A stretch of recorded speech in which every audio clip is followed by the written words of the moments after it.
Hi, welcome back on Do It Yourself channel. Today I'm gonna show you how to add the contacts in your Huawei P Smart PRO. To do this operation, just go to your phone, write the number which you want to contact here, and now create new contact. You can save to existing contact if you have a second number of the person which you want to contact.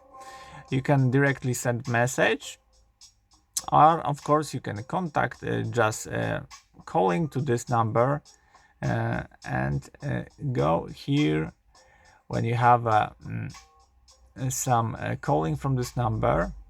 You can tap on it, tap and hold it, yep. And of course in this case you can truly create new contact, save to existing contact, the same option as we talk about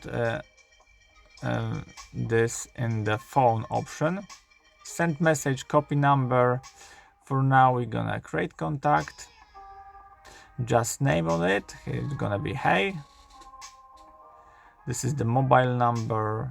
You can add the email of notes, and that's it. Tap on yes. Of course you can add the number in the old way, like you see, create new contact, and there's the same option. And all of the new contacts gonna be saved in your phone here, contacts, and this hey, the new contacts on our phone, and that's it. I hope the video is helpful for you. If yes, you can leave like, leave comment, and leave subscribe, and see you by next video. Hey!